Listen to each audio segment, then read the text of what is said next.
हजारों साल बाद भी इंसान की जिंदगी बदलने की ताकत रखती है।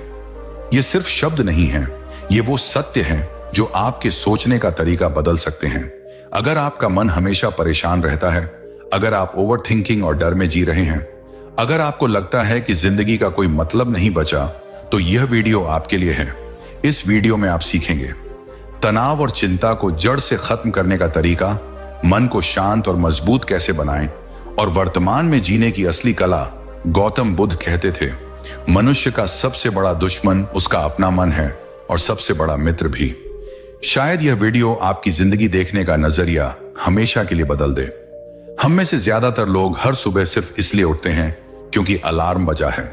ना कोई जोश, ना कोई उत्साह, बस एक और दिन की शुरुआत, एक और डेडलाइन, एक और मीटिंग, एक और थकावट। हम स्ट्रेस की ऐसी अंधी दौड़ में भाग रहे हैं जहां ना मंजिल का पता है, ना रुकने की इजाजत। बस हांफते हुए आगे बढ़ते जा रहे हैं। और सबसे डरावनी बात, हमें यह भी एहसास नहीं होता कि हम जी नहीं रहे, बस सरवाइव कर रहे हैं। क्या यही जिंदगी है? क्या इसी के लिए आप पैदा हुए थे? अध्याय 1, जीवन का उद्देश्य खोजें। एक बेहद जरूरी सवाल से शुरुआत करते हैं। तुम जी क्यों रहे हो? यह सुनने में सिंपल लग सकता है, लेकिन सच यह है कि ज्यादातर लोग इस सवाल का जवाब नहीं जानते। वे सुबह उठते हैं, ऑफिस जाते हैं, रात को सो जाते हैं, और यही साइकिल सालों तक चलती रहती है। लेकिन क्या यही जिंदगी है? बुद्ध एक बेहद सटीक उदाहरण देते हैं। बिना उद्देश्य के जिया गया जीवन उस जहाज की तरह है जिसके पास ना कोई मंजिल है, ना कोई नक्शा। ऐसा जहाज समंदर में बस भटकता रहता है और अंततः किसी चट्टान से टकरा जाता है। ठीक वैसे ही जो इंसान अपने जीवन का पर्पज नहीं जानता, वो हर छोटी मुसीबत में टूट जाता है। तनाव उसका साथी बन जाता है और जिंदगी एक बोझ लगने लगती है। बुद्ध कहते हैं कि वे जरा रुको और खुद से पूछो, मेरी सबसे गहरी इच्छा क्या है? मेरी नेचुरल टैलेंट क्या है?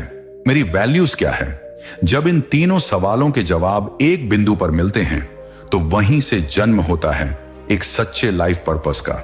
यह पर्पस कोई और नहीं दे सकता, यह तुम्हें खुद खोजना होगा अपने अंदर झांक कर। एक बेहद जरूरी बात जो बुद्ध यहां कहते हैं, उद्देश्य सिर्फ करियर या पैसा नहीं होता।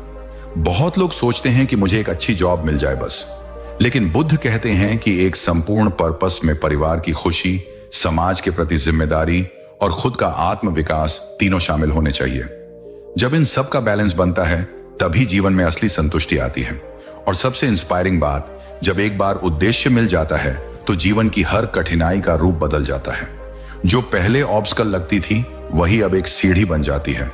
थकान में भी एक अलग एनर्जी होती है, क्योंकि तुम जानते हो कि तुम किस लिए लड़ रहे हो। जैसे कि एक माँ रात भर जागकर भी नहीं थकती, क्योंकि उसका पर्पस स्पष्ट है, उसका प्यार उसकी ताकत है। सार यह है, जिंदगी छोटी है और इसे बिना दिशा के जीना सबसे बड़ी बर्बादी है। आज ही एक पल निकालो, शांत बैठो और खुद से पूछो, मेरी जिंदगी का पर्पस क्या है? वो जवाब ही तुम्हारी असली शुरुआत होगी। अध्याय 2, सकारात्मक सोच की शक्ति। क्या आपने कभी सोचा है कि दो इंसान एक ही परिस्थिति में होते हैं, एक टूट जाता है, दूसरा उठ खड़ा होता है। फर्क टैलेंट का नहीं, फर्क सोच का होता है। गौतम बुद्ध इस अध्याय में एक बेहद जरूरी सच्चाई उजागर करते हैं। हमारे विचार सिर्फ हमारे दिमाग में नहीं रहते, वे हमारी जिंदगी बन जाते हैं। जो इंसान सुबह उठते ही सोचता है आज भी कुछ अच्छा नहीं होगा, उसके लिए सच में कुछ अच्छा नहीं होता। और यह कोई जादू नहीं है, यह साइकोलॉजी है। हमारा दिमाग वही ढूंढता है जो हम उसे देखने के लिए ट्रेन करते हैं। नकारात्मक सोच एक ऐसा अंधेरा कमरा है जिसमें बैठकर आप दुनिया की तस्वीरें डेवलप करते रहते हैं, और हर तस्वीर धुंधली निकलती है। ऐसे लोग हर मौके में खतरा देखते हैं, हर रिश्ते में शक देखते हैं, और हर सपने में असफलता देखते हैं। वे खुद ही अपने सबसे बड़े दुश्मन बन जाते हैं। इसके विपरीत पॉजिटिव माइंडसेट वाले लोग तूफान में भी पूछते हैं, ये मुझे क्या सिखा रहा है? सकारात्मक दृष्टिकोण ने कैसे बिल्कुल साधारण लोगों को असाधारण ऊंचाइयों तक पहुंचाया। इन लोगों के पास कोई स्पेशल रिसोर्स नहीं था, कोई गॉड फादर नहीं था, बस एक अटूट विश्वास था कि मैं कर सकता हूं, और यही विश्वास उनका सबसे बड़ा हथियार बना। तो इस सोच को कैसे विकसित करें? बुद्ध बताते हैं कि हर सुबह अफर्मेशंस यानी सकारात्मक पुष्टियां करना शुरू करें। खुद से कहें, मैं कैपेबल हूं, मैं वर्दी हूं, आज का दिन मेरा है। यह सुनने में भले ही सिंपल लगे, लेकिन यह आपके सबकॉन्शियस माइंड को एक नई डायरेक्शन देता है।